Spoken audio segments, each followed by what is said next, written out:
ప్రభునందు అత్యంత ప్రియమైన దేవుని బిడ్డారా, ఇప్పుడు మన ప్రభువును లోక రక్షకుడైన యేసుక్రీస్తు శుభమైన నామమును బట్టి చేరుకున్న మీకు అందరికీ ఆ హృదయపూర్వక పేరు పేరు నా హృదయపూర్వక వందనాలు తెలియపరుస్తున్నా. అలాగే వాక్యం వీక్షిస్తున్న మీకు అందరికీ కూడా నా హృదయపూర్వక వందనాలు తెలియపరుస్తున్నా.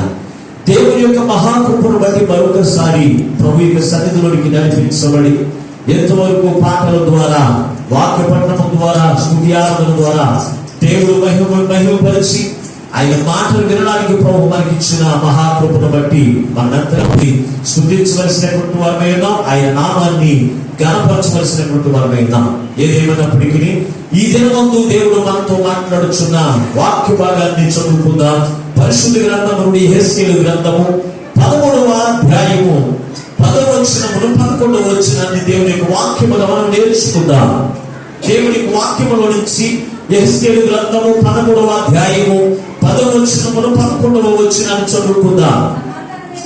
సమాధానమేమీ లేకపోయినను వారు సమాధానమని చెప్పి నా జనులను మోసపుచ్చుచున్నారు. నా జనులు మట్టి గోడను కట్టగా వారు వచ్చి దాని మీద గచ్చుపోత పూసెదరు. ఇందువలనే ఊహించిన వారితో నీవిట్లను వర్షము ప్రవాహముగా కురుసును, గొప్ప వడగండ్లు పడును, తుఫాను గాని పడగొట్టగా అది పడిపోయెను. ఆ గోడ పడగా జనులు మిమ్మల్ని చూచి మీరు పూసిన పోగ ఏమాయనని అడిగెదరు కదా. చిన్న ప్రార్థన చేసుకుని వాక్యాన్ని నేర్చుకుందాం. మహాపరిశుద్ధుడు ప్రేమ స్వరూపైన తండ్రి మీకు వందనాలు ఇస్తున్నా. ఎంతవరకు నీ ఉచితమైన కృపలో అయ్యా పాడిన పాటల యందు, స్తుతి ఆరాధన యందు, వాక్య పఠనమందు నీ నామములకు మహిమ తెచ్చుకునే యేసయ్య మీకు వందనాలు ఇస్తున్నా. అయ్యా నీ వాక్య హారణ కొరకు నీ బిడ్డలైన వారు ఎదురు చూస్తూ ఉండగా ప్రతి హృదయాన్ని మీరు కూడా చూస్తూ ఉన్నారు. ప్రతి హృదయములకు కావలసిన వాక్య హారమునయ్యా నీవే మాకు వడ్డించి మమ్మల్ని బలపరిచిన తండ్రి మీకు వందనాలు స్తోత్రా. నీ వాక్యము బలపరిచేది, నీ వాక్యము బాధల్లో నెమ్మదినిచ్చేది, నీ వాక్యమే స్వస్థతనిచ్చేది కనుక తండ్రి అటువంటి బలమైన వాక్యాహారం చేత మమ్మల్ని తృప్తిపరిచి నీ రాకడికి మమ్మల్ని అందరినీ ఆయుధపరచండి. నీ పక్షంలో నిలబడి దాసుని స్థిరమ చోట మరుగుపరిచి నీ దాసుని నోట నీ మాట వచ్చి తండ్రి నీ ఆత్మ చేత మాతో మాట్లాడించి ఉండగా వినగలుగు చెవి, గ్రహించగల మనస్సు, లోబడి అనుసరించి నడిచే మనసు అయ్యా ప్రతి బిడ్డలైన కనుగొనపు చేసి నీ రెండవ రాకడకు ప్రతి బిడ్డను ఆయుధపరచుమని అతి త్వరలో పెళ్లి కుమారుడిగా రానయ్యున్నా యేసు పరిశుద్ధమైన ప్రార్థించి వేడుకొంచున్నాము పరమ తండ్రి, ఆమేన్. దేవునికి స్తోత్రం, హల్లెలూయా. అందరూ గట్టిగా చెప్పండి, దేవునికి స్తోత్రం, హల్లెలూయా. ప్రభునందు అత్యంత ప్రియమైన దేవుని బిడ్డలారా, చదవబడిన వాక్య భాగములో ఈ రోజున దేవుడు మనతో మాట్లాడుచున్న అంశము మట్టి గోడకు గచ్చుపోత పూయొద్దు. ఏంటి అంశం? మట్టి గోడకు గచ్చుపోత పూయకూడదు అనేటువంటి అంశం ద్వారా ఈ రోజున దేవుని యొక్క వాక్యముల నుంచి కొన్ని మాటలు మనం నేర్చుకుందాం. ఎందుకు దేవుడు ఈ వాక్యము ద్వారా దేవుడు మనతో మాట్లాడుచున్నాడు అనేది మనం ఆలోచన చేస్తే, ఎందుకు ఈ యెహెజ్కేలు ప్రవక్త ద్వారా యూదా ప్రజలైన వారికి దేవుడు సెలవిస్తున్నటువంటి మాటను మనం చూస్తే, ఆనాటి కాలం నుంచి ఈనాటి కాలం వరకు యాజకులైన వారు అనగా దేవుని చేత ఏర్పరచబడిన వారే, వారు కొందరు, అందరూ కాదండి, కొందరు ఏం చేస్తున్నారని తెలుసా, వారు గచ్చుపోత పూసేటువంటి వారిగా కనపడుతున్నారు. గచ్చుపోత ఎవరికి పోస్తారు అని మనం ఆలోచన చేస్తే, సిమెంట్ గోడకు గచ్చుపోత పూస్తే దానివల్ల ప్రమాదం ఏమీ ఉండదు. కానీ మట్టి గోడకు గచ్చుపోత పూస్తే కనుక ఆ గోడ నిలబడదు. దేవుని ఉండాలి. ఈ రోజున ఒక ఇల్లు కట్టుకునేటువంటి వారు మనం చూస్తే, ఇక్కడ మనం చూసినప్పుడు యూదా ప్రజలైన వారు ఎలా ఉన్నారో తెలుసంటే, వారు లోపలంతా కూడా మట్టిగా ఉండి గట్టితనం లేకుండా శరీర పునాది లేని పరిస్థితి వారికి ఏర్పడి వారు ఎవరు తెలుసంటే క్రైస్తవులుగా క్రీస్తుని అంటించుకునేటువంటి జీవితం వారు జీవిస్తూ ఉన్నారు. కనుక యెహెజ్కేలు ప్రవక్తతో మాట్లాడుతున్నాడు, ఓ యెహెజ్కేలు నా చదువుల దగ్గరికి వెళ్ళు. నా చదువులైన వారికి ఏం చేస్తారో తెలుసంటే, వారు మట్టి గోడ కట్టుకునగా వారికి గొచ్చుపోత యాజకులైన వారు పూస్తూ ఉన్నారు. కనుక వారు వర్షం వచ్చినప్పుడు నిలవదు, అది కూలిపోయిన పరిస్థితిగా ఏర్పడుతుంది. కనుక వారి దగ్గరికి వెళ్ళి మీరు మట్టి గోడకు గచ్చుపోత పూసుకోవద్దు అని సెలవి అని చెప్పాడు దేవుడు. ఈ రోజున ఎందుకు తన వాక్యం ద్వారా దేవుడు మనకు మాట్లాడుతున్నాడంటే, ఈ రోజున క్రైస్తవులు అనేటువంటి వారికి ఏమి లేదు తెలుసంటే, పునాది సరిగా లేదు. పునాది సరిగా లేనటువంటి వారు వర్షం వచ్చినప్పుడు, గాలి ఇచ్చినప్పుడు అది నిలబడదు, కూలిపోయేటువంటి పరిస్థితులు ఏర్పడుతూ ఉన్నాయి. ఒక ఇల్లు కట్టాలి అంటే చాలా జాగ్రత్తలు తీసుకుంటూ ఉంటారు దేవుని బిడ్డలు. ఒక ఇల్లు చక్కగా నిలబడాలి అంటే దాన్ని ఏం చేస్తున్నారు తెలుసంటే, పైన కట్టుబడి కట్టట్లేదండి. ప్రతి ఒక్కరు కూడా స్టాండర్డ్ గా ఉండాలి ఇల్లు. కనుక దాన్ని ఏం చేస్తూ ఉన్నారు తెలుసంటే, లోతుగా తవ్వి ఆ లోతు నుంచే పునాది వేసి, దేనితోనూ మట్టితో ఎవరు పునాదులు వేసామో ఈ రోజున ఎవరు కూడా కనపడట్లేదు. దేనితో తెలుసా? సిమెంట్ తోనూ గట్టిగా ఒకదాని వెంబడి ఒకటి కాంక్రీట్ వేసి ఏం చేస్తున్నారు తెలుసా? దాని మీద చక్కని ఇల్లు సిమెంట్ తోనూ మంచి ఇటుకలతోనూ ఏం చేస్తున్నారు తెలుసా? కట్టుకుని ఇల్లు నిలబడుతున్నారు. ఆ ఇల్లు గాలి వేసినా, అలాగే వరద వచ్చినా, ఎటువంటి వర్షం వచ్చినా కానీ, వర్షము ముచ్చివేసినా కానీ ఆ ఇల్లు కూలిపోకుండా ఉంటుంది దేవుని బిడ్డ. ఆ ఇల్లు కూలిపోదు. కారణం ఏమిటో తెలుసంటే, ఆ ఇల్లు దేనితో కట్టబడిందో తెలుసంటే, పునాది నుంచి కూడా అది ఎలాగంటే గట్టిగా వేయబడినటువంటి పునాదిగా ఉంది దేవుని బిడ్డ. అందుకే ఏ సంబంధమైన ఇల్లు కట్టుకోవడానికి మనం చాలా జాగ్రత్త తీసుకుంటూ ఉంటాం. ఒక అడుగు లేట్ అయినా సరే, ఎంత డబ్బులు ఖర్చు అయినా సరే, మనం ఏం చేస్తూ ఉంటాం తెలుసా? తాత్కాలికమైన ఇల్లు కట్టడానికి మనం ఇష్టపడము. ఆ ఇల్లు అది స్టాండర్డ్ గా ఉండాలి, అది స్టాండర్డ్ గా నిలబడాలి. మనం ఏం చేస్తామంటే చాలా జాగ్రత్త తీసుకుని ఇల్లు కట్టుకుంటాము దేవుని బిడ్డ. అయితే మనము క్రీస్తులో జీవించవలసినటువంటి మన యొక్క జీవితంలో దేవుల్లో మన ఇల్లు ఎలా కట్టుకుంటున్నాం అనేది ఈ రోజున క్రైస్తవులు ఆలోచన చేయట్లేదండి. క్రైస్తవులు ఆలోచన చేయట్లేదు. వారి ఇల్లు ఎలా కట్టుకుంటున్నారు తెలుసా అంటే, తాత్కాలికంగా కట్టుకుంటున్నారు దేవుని బిడ్డారా. అంటే ఆ ఇంటికి ఏమనట్లేదు, పునాది వేసుకోవట్లేదు. పునాది అనగా ప్రార్థన, వాక్యము, వీటితో మనం పునాది వేసుకోవాలి. ఈ రోజున క్రైస్తవులు చాలా మంది వర్షం వచ్చినప్పుడు, శ్రమలు వచ్చినప్పుడు, వర్షం అంటే తెలుసంటే శ్రమలు వచ్చినప్పుడు, గాలి తుఫానులు, వరదలు తగినప్పుడు వారు కూలిపోయే పరిస్థితి, దేవుడు నిలబడలేని పరిస్థితులు వారు కలిగి ఉంటున్నారంటే గల కారణం తెలుసంటే, వారికి సరైనటువంటి పునాది ఉండకే. సరైనటువంటి పునాది వేసుకోకపోతే మట్టి గోడలే ఉంటుంది నీ జీవితము. మట్టి గోడలే ఉన్నది ఏం జరుగుతుందో తెలుసా? నిలబడదండి, నిలబడదు. కనుక మనం పునాది ఏం చేసుకోవాలి? ప్రార్థన జీవితంతోనూ, వాక్యమైన జీవితంతోనూ మనం పునాది వేసుకున్నప్పుడు వరదలు వచ్చినా, అంటే శ్రమలు వచ్చినా, కష్టాలు వచ్చినా, శోధనలు వచ్చినా అది ఎంత మాత్రం కూడా కూలిపోతుంది దేవుని బిడ్డ. అటువంటి పునాది ఈ రోజు క్రైస్తవులో ఉండాలి. ఉంటుందని జీవితంలో ఆదివారం ఒక్క రోజు దేవుని యొక్క మందిరంలో నుంచి మోకరించి ప్రార్థన చేస్తున్నామేమో, దేవుడు నిన్నే చూస్తున్నాడు. అందుకే నువ్వు కూలిపోతావు. ఏ విషయంలోనూ శ్రమలు వచ్చినప్పుడు, శోధనలు వచ్చినప్పుడు నువ్వు కూలిపోకుండా ఉండాలి. ఈ రోజున తన వాక్యము ద్వారా దేవుడు మనతో మాట్లాడుతున్నాడు. సుమా, చాలా జాగ్రత్తగా ఆలోచన చేయండి. నువ్వు మట్టి గోడ కట్టుకున్నావు సంగతి నువ్వు ఆలోచన చేయాలి. నీ ఇంటి గురించి నువ్వు ఆలోచన చేస్తూ ఉన్నావు. నీ ఇల్లు మట్టి గోడతో ఉందా? అది అలాగే సిమెంట్ ఇటుకలతోనూ లేకపోతే పండు ఇటుకలతో కట్టుకుని ఉన్నావా? అది నీ సిమెంట్తో కట్టుకుని ఉన్నావా? నువ్వు ఎప్పటికప్పుడు ఆలోచన చేస్తూనే ఉన్నావు కదా. అలాగే నీ ఆత్మ సంబంధమైనటువంటి ఇల్లును, నువ్వు దేనితో కట్టుకున్నావు అనేది నువ్వు ఎప్పుడైనా పరిశ్రమ చేస్తావా? పైకి మాత్రము భక్తి వేషము నేను క్రైస్తవులను అని బాప్తిజం తీసేసుకుని ఏం చేస్తున్నావు?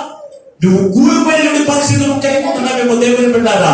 నీ పై రూపాన్ని దేవుడు చూడడం, నీ ఖర్చు పాత్ర దేవుడు చూడడం. దేవుడు చూస్తాడు తెలుసా? వెనక ఉన్నటువంటి నీ మట్టి గోడనే దేవుడు చూస్తాడు. దేవుడు నీ పునాది ఎలా ఉంది, దేవుడు చూస్తాడు. కనుక నీ పునాది దేని మీద ఉండాలో తెలుసా అంటే క్రీస్తు అనేటువంటి పండగ ఉండాలి. అందుకే ఆయన నీ పునాది చూసినప్పుడు నీ పునాది ఎలా ఉందో దేవుడు చూస్తాడు, కానీ నీ పై రూపాన్ని దేవుడు చూడటం. ఈ రోజు నీ పునాది అరణం చూడ ఒకసారి పరిశుద్ధ గ్రంథంలో మీక గ్రంథము 1వ అధ్యాయము 6వ వచనం ఒకసారి చదువుకుందా. మీక గ్రంథము 1వ అధ్యాయము 6వ వచనాన్ని చదువుకుందా. కాబట్టి నేను సొమ్రోను యొక్క చేనులో ఉన్న రాళ్ళ కుప్పగా చేసేదను. ద్రాక్ష చెట్లు నాటదగిన స్థలముగా దాన్ని ఉంచెదను. దాని పునాదులు బయలుపడినట్లు చూడండి, చాలా జాగ్రత్తగా ఆలోచించేది. దాని పునాదులు బయలుపడినట్లు దాని కట్టుడు రాళ్ళను లోయలో నేను పారబోసేదను. ఏమంటే దాని పునాదులు రాళ్ళు చూస్తారంట. పునాది ఏమండి? పునాది దేవుడి గురించి మాట్లాడుతూ ఉన్నాడు. సొమ్రోను అనే దేవుడి యొక్క సన్నిధి, దేవుడికి సన్నిధిలో నివసించేటువంటి వారి యొక్క జీవితము ఎలాగున్న వారి యొక్క పునాది. ఆ పునాది ఎలాగుంది? పైపైన కట్టినటువంటి జీవితం ఉందా, లేకపోతే లోతైన అనుభవంలోనికి నువ్వు జీవించి ప్రార్థన జీవితము, వాక్యమైన జీవితము, సహవాసమైన జీవితము నీవు కలిగి ఉన్న వారి పునాదిని చూస్తాడు దేవుడు. నీ పునాదులు ఎలాగున్నాయి? నీ పునాదులు ఎలాగున్నాయి? నువ్వు సాతాన్ని దేనితో కొడతావు? మట్టి గడ్డతో కొడితే ఎంత మాత్రం కూడా పారిపోదు దేవుని పెట్టారా? దావీదు జీవితంలోనికి గొల్యాతు అనేటువంటి సాతాను అతని మీదకి ప్రవేశించినప్పుడు అతను ఎలా జయించాడు తెలుసంటే, అతని దగ్గర ఉన్న ఒడిసిన రాయి తీసుకుని జయించాడు. అంటే అతను పునాది దేనితో కట్టబడింది? దావీదు యొక్క పునాది రాళ్లతో కట్టబడిన పునాదిగా ఉంది, మట్టి గడ్డలతో కాదు దేవుని పెట్టారా?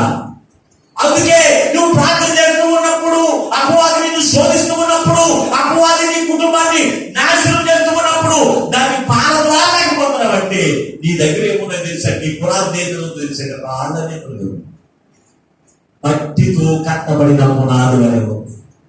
మట్టి గడ్డ తీసుకుని ఎవరైనా కుడితే దెబ్బ తగ్గుతుందా? మట్టి గడ్డ సిగ్గుపోతుంది తప్ప ఎవరికి దెబ్బ తగ్గదు. మరి సాతాను శక్తివంతుడు, వాటిని పారద్రోలేటువంటి వారిగా మనం ఉండాలి అంటే మనం ఏ పునాది వేసుకోవాలి తెలుసా? అంటే రాళ్లతో కట్టబడిన పునాదిని మనం వేసుకునేటువంటి వారిగా ఉండాలి.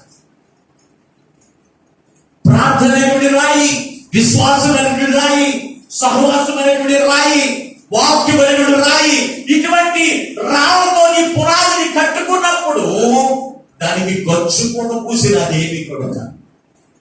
కానీ నువ్వు దేంతో, మనుషులందరూ కూడా దేంతో కట్టుకుంటారంట? మట్టి గోడను కట్టుకొనగా, నా జనులైన వారు మట్టి గోడను కట్టుకొనగా దానికి గచ్చు పూత పూస్తున్నారు. అంటే విశ్వాసులు దేనితో కట్టుబడుతున్నారు తెలుసంటే? మట్టి గోడతో కట్టుబడుతున్నారంట. మట్టి గోడతో కట్టబడినప్పుడు దానికి యాజకులైన వారు ఏం చేస్తున్నారు తెలుసంటే? గచ్చు పూత పూస్తున్నారు. చూడ పరిశుద్ధ గ్రంథంలో ఈ మట్టి గోడ అంటే ఏంటి?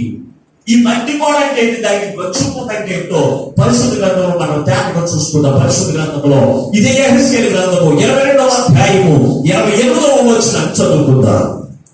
యెహెజ్కేలు గ్రంథము 22వ అధ్యాయము 28వ వచనం. మరియు దాని ప్రవక్తలు వ్యర్థమైన దర్శనమును కనుచు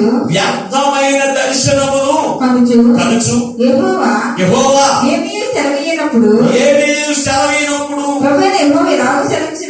ప్రభువైన యెహోవా ఎలాగూ సెలవిస్తున్నాడని చెప్పుచు వట్టి సోదిగాండ్రై చదును కట్టిన మట్టి గోడకు గచ్చుపూత పూయువారై ఉన్నారు. చూడండి ప్రభువుకు దేవుని బిడ్డలారా, చదునైన వారికి ఈ రోజున ఏమి కావాలంట? దర్శనాలు. రేపు ఏం జరుగుతుందండి?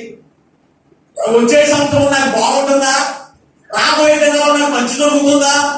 ఇవన్నీ కూడా చదునైన వారు ఎవరు అడుగుతున్నారో తెలుసంటే యాజకులైన వారిని అడుగుతున్నారు. యాజకులైన వారు, ఈ చదునైన వారు ఈ మట్టి గోడ కడతారు. ఏంటంటే మట్టి గోడ అంటే రాబోయే దినాల్లో ఏమి జరుగుతుంది ఇది తెలుసుకోవాలి అనేటువంటిది వారు మట్టి గోడ కట్టుకుంటున్నారంట. దానికి యాజకులైన వారు ఏం చేస్తారంటే దేవుడు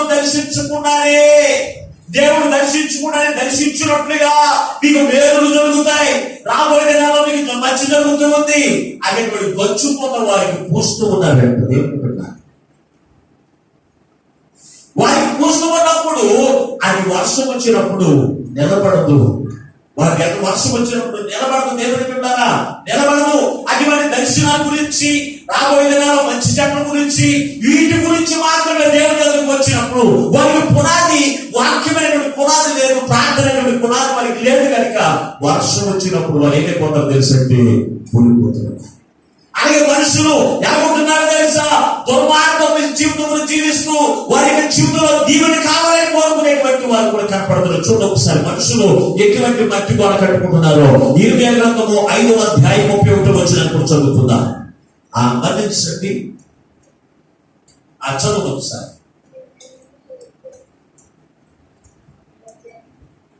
ఇర్మియా గ్రంథం 5వ అధ్యాయం 31వ వచనం.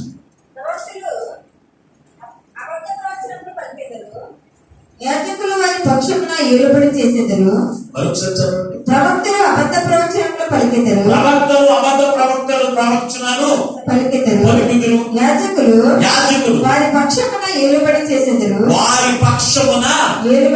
ఏలుబడి చేసేదరు. మరొక మాట కూడా అక్కడ చదువుకోసారి. మలాకి గ్రంథం 3వ అధ్యాయం 15వ వచనం ఇప్పుడు చదువుకుందాం. మలాకి గ్రంథము 3వ అధ్యాయము 15వ వచనం.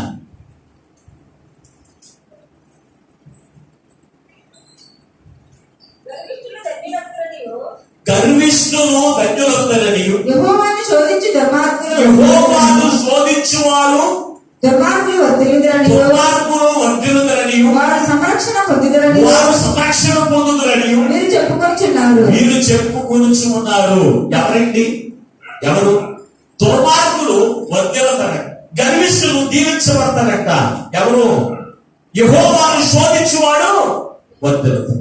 ఈ రోజున యెహోవాను శోధించమని ఎంతమంది లేరండి? ఈ రోజున దేవుని యొక్క మాట వినకుండా, దేవునికి దుఃఖమును కలిగిస్తూ, దేవునికి యాజకులకు శ్రమను కలిగిస్తూ, దేవునికి యాజకులైన వారిని దూషిస్తూ, ఈ రోజున అటువంటి వారు మేము దీవించబడతా, దేవుడు మమ్మల్ని దీవించాడు అనుకుంటాను. నీవు దుర్మార్గపు స్థితిని విడిచిపెట్టవు, నీ దుష్టాత్మాన్ని నువ్వు విడిచిపెట్టవు. కానీ మనకి ఏం కావాలి? దీవెన కావాలి. కనుక నీ దైవజనులు నువ్వు దుర్మార్గం జీవిస్తే నువ్వు నీ దుర్మార్గం బట్టి నువ్వు నశించిపోతావు. నీ దుర్మార్గం బట్టి నువ్వు శాపగ్రస్తులు అవుతావు. దేవుని యొక్క కోపానికి ఉగ్రతకు పాత్రలు అవుతావు అని దైవజనులు చెప్తారు. దైవజనులు నాకు నచ్చరేంటి? అది గచ్చిపోత పూసేటువంటి పాస్టర్ గారు కాదు. నువ్వు దుర్మార్గంగా జీవించినా, దేవుని దూషించినా, దేవుణ్ణి అపహాస్యం చేసిన నీకేం కావాలంటే నేను దీవించేటువంటి దైవజనుడే కావాలి. అందుకే నా జనులైన వారు ఎలాగుంటున్నారు తెలుసా? గర్విష్ఠులు, అలాగే దుర్మార్గులు వర్ధిల్లుదురని నీవు చెప్పేటువంటి దైవజనుడే మాత్రమే కోరుకుంటారండి. ఈ రోజున దైవజనుడు అందరు దైవజనులు ఇష్టపడట్లేదండి. దేవుని యొక్క వాక్యమును ప్రకటించినప్పుడు, దేవుని యొక్క వాక్యానుసారం నువ్వు జీవించకపోతే, నీ దుర్మార్గం విడిచిపెట్టకపోతే, నీ దుష్టత్వం విడిచిపెట్టకపోతే నువ్వు ఎంత మాత్రం కూడా దీవించబడవు అని చెప్పేటువంటి దైవజనుడు ఈ రోజున క్రైస్తవులకి నచ్చట్లేదండి. దుర్మార్గము చేత నువ్వు దీవించు, ఆ దుర్మార్గము చేత సంపాదించింది నీ దైవ దోషానికి ఇచ్చినప్పుడు ఆ దైవ దోషం నువ్వు దీవించబడుతుగా చెప్పాడు. చాలా జాగ్రత్తగా ఆలోచించండి. మనుషులు ఎటువంటి మట్టి గోడలు కట్టుకుంటున్నారు తెలుసా? ఎటువంటి మట్టి గోడలు కట్టుకుంటున్నారు తెలుసా? పైకేమో క్రైస్తవులుగా జీవిస్తూ ఉన్నారు యూదుల వలె. ఆ యూదులైన వారు ఎలాగైతే మేము క్రీస్తును ధరించుకున్న వారు, దేవుని యొక్క బోధపడినటువంటి వారు అని చెప్పుకుంటూ పైనేమో గచ్చిపోవాన్ని క్రైస్తత్వాన్ని ధరించుకుని లోపలేమో మట్టి గోడ ఉండిపోయింది. దేవుని ఆ మట్టి గోడలు ఒకనొక దినాన్ని దేవుడు పెకలించినప్పుడు, నీ పునాదిని పెకిలించినప్పుడు నీవు మట్టి గోడతో ఉన్నావా లేకపోతే గచ్చిపోతూ ఉన్నావా అనేది దేవుడు తప్పనిసరిగా చూస్తున్నాడు. దేవుడు ఆలోచించండి. అందుకని మాట్లాడుతున్నారు. చదువులందరూ కూడా ఇలాగ చెబుతున్నారంట, ఇదిగో చదువుకి అది చాలా ఇష్టమంట, అటువంటి బాధకులు అంటే చాలా ఇష్టమంట. అందుకే ఇప్పుడు మరొకసారి చదువుకుందాం. 25 వచ్చిన మాటలోనే ప్రవక్తలు యాజకులు వారి పక్షమున ఏలుబడి చేసేదరు. అలాగు జరుగుట నా ప్రజలకు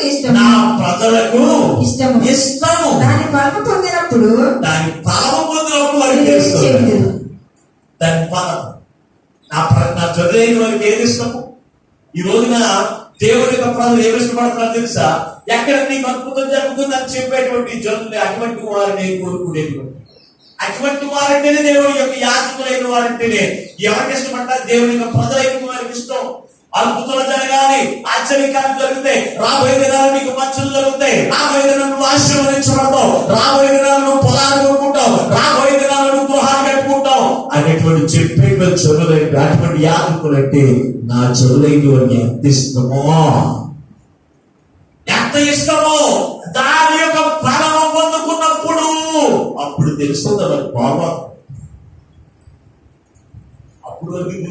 అప్పుడు నీ దుర్మార్గమును విడిచిపెట్టు, నీ దుష్టత్వాన్ని విడిచిపెట్టు, నీకున్నటువంటి అహంకారాన్ని గర్వాన్ని విడిచిపెట్టు. అంతవరకు నువ్వేం తెలుసా? నేను క్రీస్తును ధరించుకున్నా కనుక నేను దేవుడు దీవించగలుగుతాను. క్రీస్తును ధరించుకున్నాను, ధరించుకున్న నీవు ఎలాగున్నావు తెలుసంటే మట్టి గోడ వలె ఉండడానికి వీలు లేదు. ధరించుకున్న నీవు మట్టి గోడ వలె ఉండడానికి వీలు లేదు. కాంక్రీటుతో కట్టబడినటువంటి పునాది వలె ఉండాలి, రాళ్ళతో కట్టబడిన పునాది వలె ఉండాలి. అంతేకాని గాలి వీసినప్పుడు, వరద వచ్చినప్పుడు నీవు కూలిపోయినటువంటి పునాది వేసుకుంటే నువ్వు ఎంత మాత్రం కూడా దేవుళ్ళు నిలబడ. ఈ రోజున చాలా మంది క్రైస్తవులు ప్రతి వారం దేవుని యొక్క మందిరానికి రారండి. ఎందుకో తెలుసా? వాళ్ళు పునాది ఎక్కడ ఉందో తెలుసా అంటే పైన మాత్రమే ఉంది. కష్టం వచ్చింది, యాభై ప్రాంతానికి రాలేదంటే ఈ వారం అసలు బాగోలేదండి, యాభై ప్రాంతానికి రాలేదంటే మా ఇంట్లో ఒకరికి బాగోలేదండి, యాభై ప్రాంతానికి రాలేదంటే నాకు మనసు సరిగా లేదండి. ఈ పునాది ఏమిటో తెలుసా అంటే ఇది దేని మీద కట్టబడిన పునాది తెలుసా అంటే మట్టి గోడతో కట్టబడిన పునాది.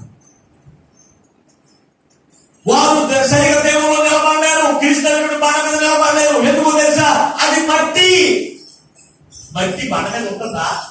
బండ మీద పెడితే ఉంటుందా? వాపస్తేను కొట్టుకుని పోతుంది. అవునా లేదా? కొట్టుకుని పోతుందా లేదా? ఉండదు. గాలేసిన ఎగిరిపోతుంది ధూళి వలే. కనుక దేవుని పెట్టారా మనము మట్టి వలె ఉండడానికి వీలేదు. మట్టి కట్టబడిలో ఉన్న మనము క్రీస్తు అనేటువంటి బండ మీద ఆయన స్థిరమైన నిలపడానికి యేసుక్రీస్తు నీ కొరకు నా కొరకు ఈ లోకంలోకి వచ్చిన సంగతి చూసుకోవాలి. కనుక మనం మట్టి గోడ వలె ఉంటే ఆ యాజకులైన వారు గచ్చుకోక పూసినా ఉపయోగం లేదండి.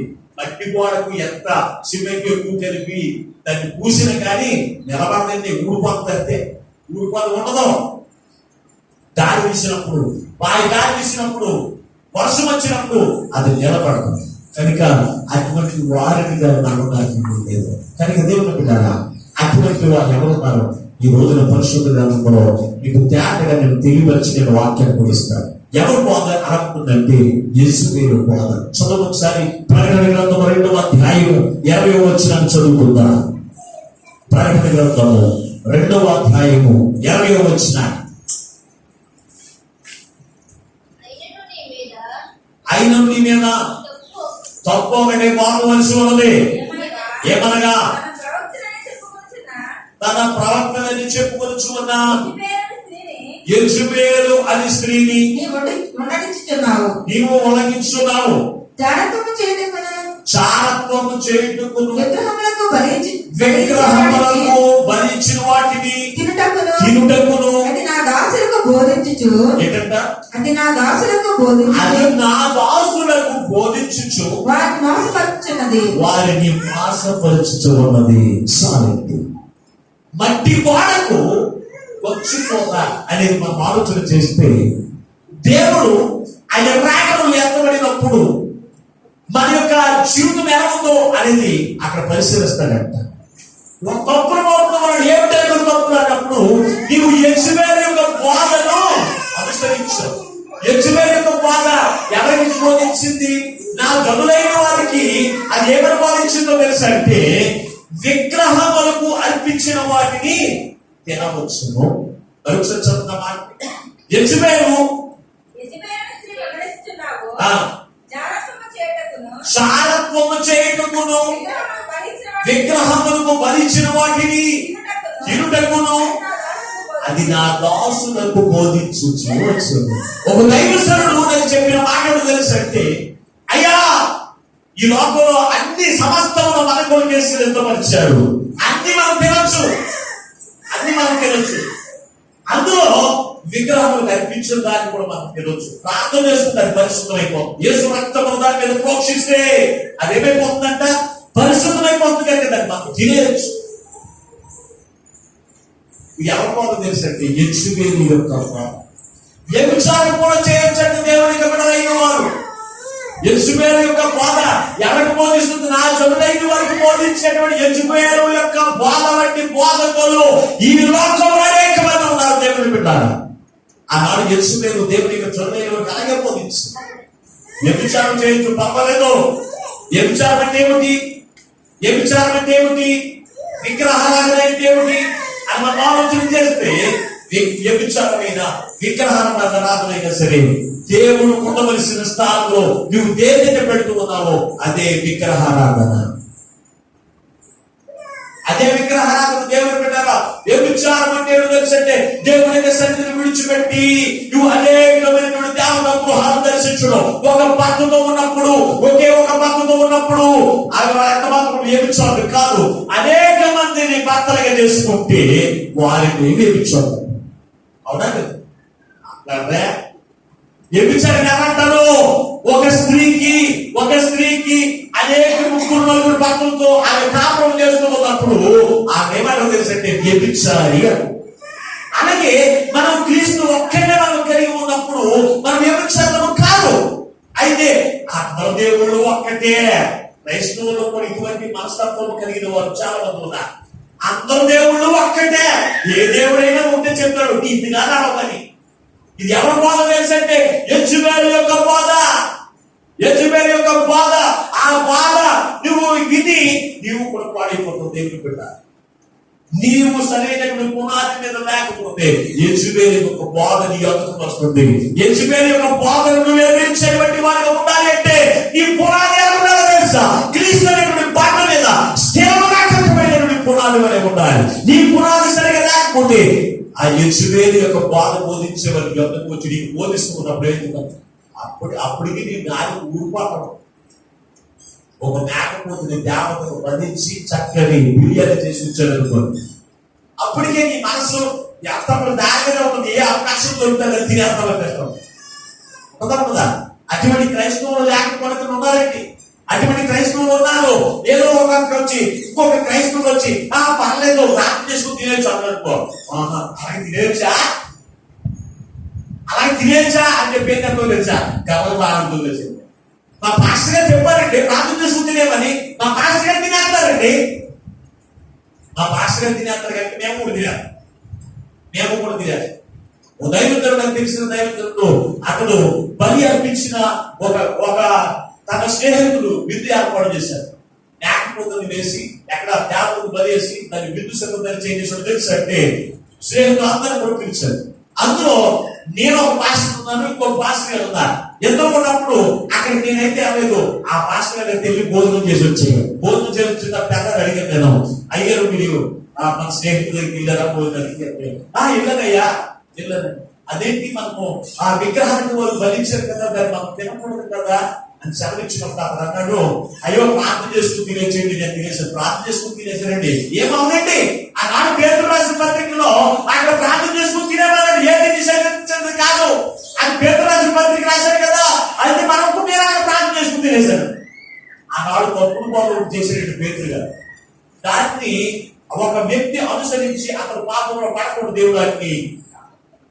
ఈ రోజున చాలా మంది కూడా చేస్తున్నప్పుడు పొరపాటు ఏంటి తెలుసు అంటే యెజబెలు యొక్క బోధన మన యొక్కకు రప్పించుకుంటున్నాం కదా. యెజబెలు మన హృదయంలో పెట్టుకుంటున్నాము. యెజబెలుకు సరైన మనసు ఉండదు. తన కాగడానికి ద్రాక్ష తోటను తన భర్తకి ఇవ్వడానికి ఏం చేసిందో తెలుసా? మోసగాడిని ఏర్పాటు చేసింది సాక్ష్యం చెప్పడానికి. మోసగాడిని ఏర్పాటు చేసింది. తన కారణాన్ని అర్చన చేసేది సరే దాన్ని సంపాదించుకుంది. యెజబెలు అంటే సామాన్యమైనది కాదు. యెజబెలు అంటే సాతాను యొక్క బోధని. అది దేవుని యొక్క బోధ కాదు. దేవుని యొక్క బోధ ఎలా తెలుసుకుంటామో తెలుసా? దేవుని యొక్క వాక్యము చేత నీవు పునాది వేయబడినటువంటి బండవై ఉన్నప్పుడు యెజబెలు యొక్క బోధను తెలుసుకుంటావు. సాతాను యొక్క బోధను తెలుసుకుని ఇది నాకు తెలుసు, ఇది సాతాను బోధ, నీవు నాకేమి చెప్పగలదు. ఇక్కడ నుంచి తెలుసు యెజబెలు వంటి ప్రవక్తల యొద్దకు వచ్చింది. అంతేగాని యెజబెలు అంటే ప్రవక్త వంటి ప్రవక్తలు వచ్చారు బోధించబడి నీ దాసుల దగ్గరికి వచ్చి పలానా భాషగా తినమన్నారు, తినదనం ఏంటి? అది నీ దాసుల దగ్గర దెబ్బలాడతానికి వీళ్ళకు దేవుడు పెట్టారా? వాళ్ళు ఏం చేస్తారో తెలుసంటే గచ్చు పూత పోస్తున్నారు. నీ మట్టి గోడతో ఉన్నావు కనుక నీకు గచ్చు పూత పోస్తున్నారు. అదే నువ్వు కాంక్రీట్ చెల్ల వేయబడిన పునాది వరకు ఉంటే ఏం చేస్తారో తెలుసా? తప్పుడు బోధన ఎందుకు బోధించారు. ఒక మాట చెప్పినప్పుడు నువ్వు ఎదుర్కొని ఈ వాక్యం ఎలా చెప్తుంది కదా వేగంగా చెప్తున్నావు అని అడిగితే నీ డబ్బులు వాడు ఎదుర్కొంటారండి. యెజబెలు బోధించేట్లు బోధన నీకేమి ఖర్చు పోవాల్సిన పని లేదు. కాంక్రీట్ తో వేయబడ్డ దానికి ఖర్చు కూడా అవసరం ఉంటుంది. అది ఆయోగం గట్టిగా వర్షం వచ్చింది, అవునా? కాంక్రీట్ తో వేయబడిన పునాది అది వర్షం వచ్చిన గాలితో పారివేసిన అది ఎంత మాత్రం కూడా కూలిపోదు.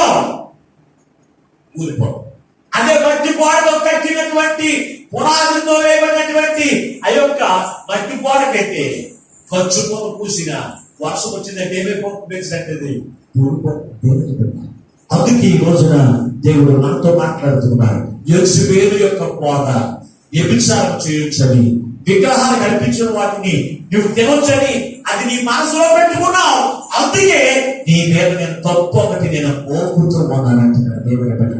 దేవుడి చిన్న తప్పును మన మీద మోపించుకునేటువంటి పరిస్థితి మనకు ఉండడానికి వీల్లేదు. ఈ లోకంలో మనం జీవిస్తూ ఉండగా మనం ఏమన్నా తెలుసా?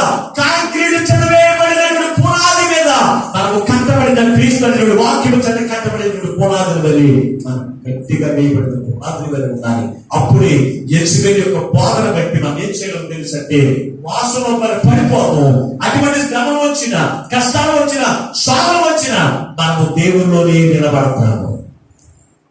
లేకపోతే చిన్న కష్టం వస్తే చాలు, అయ్యో దేవుడు అంటే ఏం మేలు చేశాడు, నేను దేవుడు ప్రార్థన చేస్తా ఉన్నాను కదా. ఎప్పుడు ప్రార్థన చేస్తున్నాం? ప్రార్థనతో నీ హృదయం కట్టబడిందా? వాక్యముతో నీ హృదయం కట్టబడిందా? ఐక్యతతో నీ హృదయం కట్టబడిందా? సహవాసంతో నీ హృదయం కట్టబడిందా? ఎప్పుడు కూడా చూసుకోలేదు. అదే ఇల్లు అయితేను నువ్వు ఎన్ని 100 సంవత్సరాలు అయినప్పటికీ కూడా నా ఇల్లు దేంతో కట్టానో తెలుసా? చక్కని వైజాగ్ స్టీల్ ఐరన్ వేసి చక్కని సిమెంట్ వాడి, మామూలు సిమెంట్ అయితే సరిగా పనికిరాదు, చక్కని సిమెంట్ వాడి మంచి నగర వాడి నేను పునాది వేసుకున్నానని చెప్తున్నా. మరి నీ హృదయము క్రీస్తు బండ మీద నీ పునాది ఎలా ఉందో ఏ రోజు నువ్వు పరిశీలన చేసుకుంటే నువ్వు ఎప్పుడు కూడా కూలిపోయిన పరిస్థితి నీ జీవితంలో ఉండదు. ఆలోచన చేయండి. యెజబెలు యొక్క బోధకు ఎవరు పడిపోయారు తెలుసంటే అహాబు పడిపోయాడు. అక్కడ అనేక మంది నశించుకోవడానికి కారణాలు ఎవరు తెలుసంటే యెజబెలు యొక్క బోధ. ఈ యెజబెలు యొక్క బోధ వంటి దైవదాసుల లోకంలో చాలా మంది చాలా మంది ఉన్నారు. వారి యొక్క బోధకు కూడా ఈ రోజున అనేక మంది ఏమైపోతున్నారు తెలుసంటే కూలిపోతున్నారు. దేవుడి మీద జాగ్రత్త, జాగ్రత్త. అటువంటి వారు దాని యొక్క ప్రతిఫలం పొందుకున్నప్పుడు తెలుస్తూ ఉండదు, అయ్యో అయ్యో నేను యెజబెలు యొక్క బోధను అనుసరించాను కనుక నా జీవితంలో ఇలాగ తీరని నష్టం వచ్చింది, కష్టం వచ్చింది, శోధన వచ్చింది అని అప్పుడు తెలుసుకునే వరకు చాలా మంది. పరిశుద్ధ గ్రంథం మరొక వ్యక్తులను చూడండి ఒకసారి. రాజుల రెండవ గ్రంథము 21వ అధ్యాయం 9వ వచనాన్ని మనం చదువుకుందాం. మనష్షే అనేటువంటి ఒక వ్యక్తి మనకి కనపడుతున్నాడు. రాజు ఇతను ఎవరు కుమారుడు అంటే హెప్సిబా యొక్క కుమారుడు. హెప్సిబా యొక్క కుమారుడు ఎవరంటే మనష్షే. అతని జీవితం ఏమైందో ఒకసారి చదువుదాం. మనష్షే ఆరంభించినప్పుడు 12 ఏళ్ల వాడే 85 సంవత్సరాలు ఎన్నో వచ్చిన 9వ వచ్చిన ఇశ్రాయేలును పిలవకుండా ఇశ్రాయేలీయులుగా నిలవకుండా యెహోవా లైవ్ చేసిన జనములు యెహోవా లైవ్ చేసిన జనములు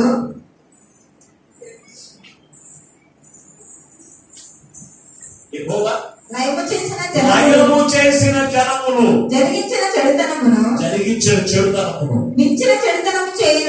మిక్కిలి చెడుతనము చేయనట్లు మనష్షే వారిని రేపెను. మనిషి ఎవరు లేపాడంట? ఇశ్రాయేలు యొక్క ప్రజలైన వారిని లేపాడంట చెడుతనం చేయడానికి. ఏంట చెడుతనం? నక్షత్రాలు పెట్టుకోవచ్చు. ఇక్కడ ఏంటంట? నక్షత్రాలు పెట్టుకోవచ్చు, వాటికి పూజలు కూడా చేయొచ్చు. అలాగే ఇంట్లో విగ్రహాలను పెట్టుకోవచ్చు, వాటికి పూజలు కూడా చేయొచ్చు.